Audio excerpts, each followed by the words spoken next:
Recently, someone commented on one of my videos saying that I should try this Eon Rush thing. According to their words, it's a fast-paced co-op roguelite RPG, and there is a free demo out now. So I did just that. I downloaded it, I played it, and this is going to be my first impressions about how I felt playing the game. So what is Eon Rush? Well, according to Steam, Eon Rush is a co-op ARPG with 20-minute competitive runs. Evolve your build mid-run, unleash decisive power spikes, and chain synergies to climb global leaderboards. No 100-hour grind required. Master heroes from across the eras and conquer brutal gauntlets and colossal bosses together.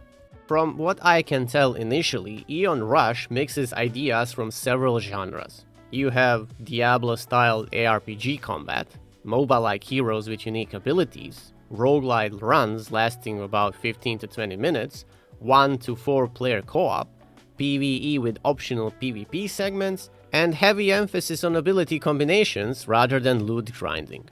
Now, this all sounds nice and fine, but as far as I'm concerned, the biggest problem this game has is the execution of all these elements. For starters, I couldn't try the co-op because I couldn't find the match. Simple as that.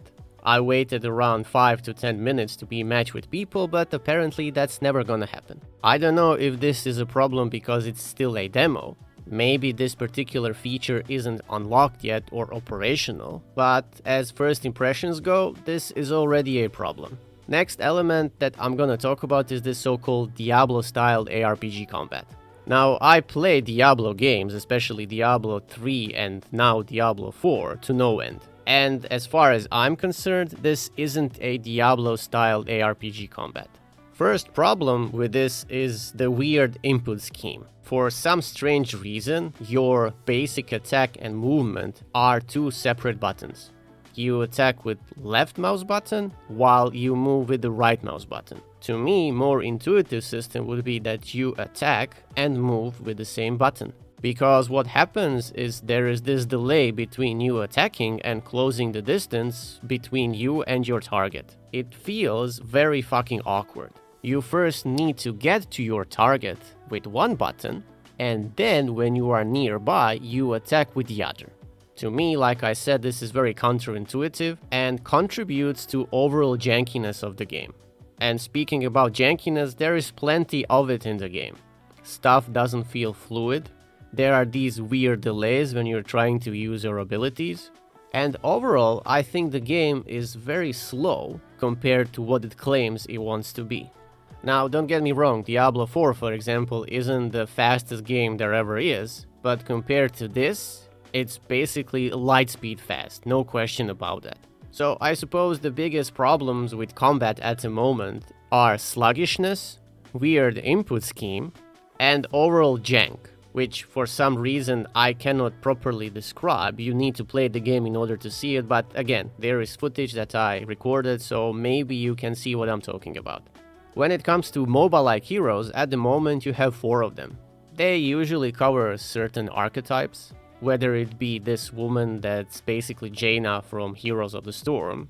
Then you have this variant-looking guy with swords, some kind of a cyber wolf, and finally this ogre tank woman. Yes, you can say that they have unique abilities, but again, the issues with combat overshadow their kit. I tried all of them, and again, because of combat issues, I tend to gravitate towards characters that are mostly ranged. Essentially, you don't need to close distance, you just bombard from far away and you're good to go. Now, when it comes to roguelite runs lasting about 15 to 20 minutes, I did try this mode where you have these sort of endless waves, and the roguelite elements comes from you upgrading your abilities based on what's there available at the moment.